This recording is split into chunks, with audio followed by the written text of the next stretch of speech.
Yes, students, today we are doing exercise 5.3, question number 1. Match the following. Straight angle, straight angle हम 180 degree को कहते हैं, right angle 90 degree को, acute angle 90 degree से less than जो angle हैं वो acute angle, obtuse angle 90 degree से ज़्यादा और 180 डिग्री से कम, उनको क्या कहते हैं, ऑब्ट्यूस एंगल। यानी कि 90 डिग्री और 180 डिग्री के बीच के जो एंगल होंगे उनको ऑब्ट्यूस एंगल।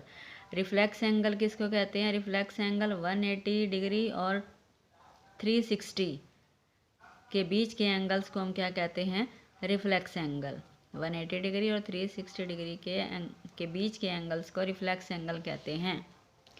तो इसे मैच करना है ये। तो स्ट्रेट एंगल होता है, वन कंप्लीट रेवोल्यूशन होता है हमारा 360 डिग्री। तो स्ट्रेट एंगल इसका मतलब हाफ ऑफ ए रेवोल्यूशन। तो हाफ ए रेवोल्यूशन यानी कि फर्स्ट जो है सी से मैच हो गया। अब राइट एंगल का मतलब क्या है? 1/4 of a revolution. Right angle क्या है?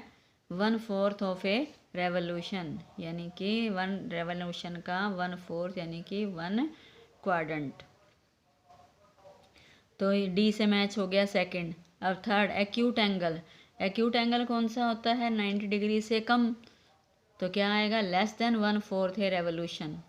90 डिग्री होता है 1/4, तो 1/4 का मतलब 1/4 से कम, तो वो क्या होगा? Acute angle. तो थर्ड जो है वो ए से मैच कर रहा है।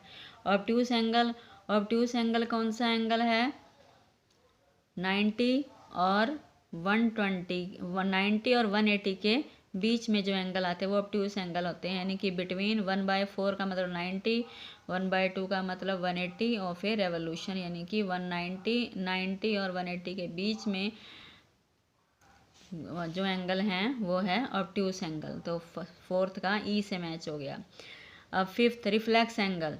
रिफ्लेक्स एंगल का मतलब हाफ ऑफ ए रेवोल्यूशन क्या होता है? Straight angle. तो more than half of a revolution हो गया रिफ्लेक्स एंगल। तो फिफ्थ का बी से मैच होगा। More than half a revolution क्या होता है? Reflex angle.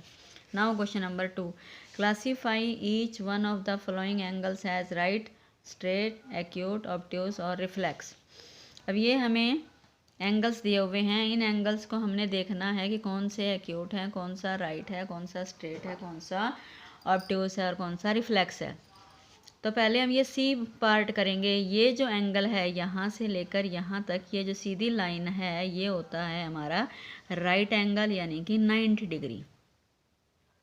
और जो लाइन 90 डिग्री और ये 0 डिग्री इनके बीच में आ जाए, मान लो ये लाइन ऐसे आ गई, तो वो बन जाएगा एक्यूट एंगल।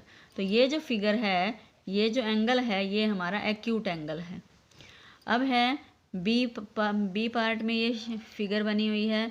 तब ये बताना है ये कौन सा एंगल है, किस टाइप का एंगल है। अब ये हमारा राइट एंगल है क्योंकि ये सीधी लाइन आ गई, राइट एंगल हो गया। तो अब राइट एंगल से ये लाइन ऐसे जा रही है, तो इसका मतलब ये 90 से बड़ा हो गया, यानी कि ये हो गया ऑब्ट्यूस एंगल।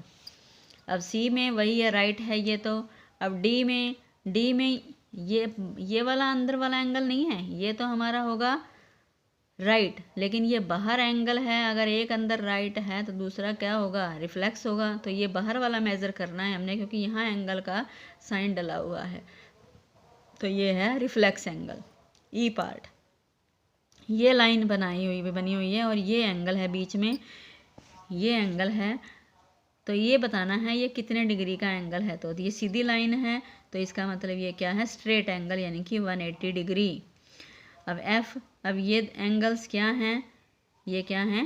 Acute angle. तो ये है एक्यूट एंगल।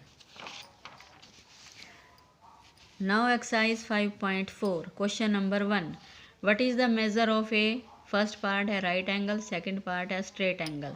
तो राइट एंगल की मेज़र होती है 90 डिग्री, और ये है ये एंगल 90 का कैसे बनता है? ये 90 डिग्री का एंगल है। और अगर ये लाइन ऐसे आ जाए तो वो बन जाएगा एक्यूट एंगल। अब है सेकंड, स्ट्रेट एंगल मेज़र होता है 180 डिग्री। अब ये एंगल जो है, ये जो लाइन है ये 180 डिग्री की लाइन है, तो ये है स्ट्रेट एंगल। क्वेश्चन नंबर 2, से ट्रू और false. A part, the measure of an acute angle less than 90 degree, acute angle जो होता है वो 90 डिग्री से कम है, तो ये ट्रू है। B part, the measure of an obtuse angle less than 90 degree, obtuse angle की जो मेजरमेंट होती है 90 से बड़ी और 180 से छोटी होती है, यानी कि 90 और 180 के बीच में होती है, तो ये कह रहा है कि ऑब्ट्यूस एंगल की मेजर 90 से छोटी होती है, तो false. C part, the measure of reflex angle greater than 180 degree, reflex angle की जो मेजर होती है 180 से बड़ी और 360 से छोटी होती है, तो ये कह रहा है 180 से बड़ी होती है रिफ्लेक्स एंगल की, तो ये क्या है, ट्रू।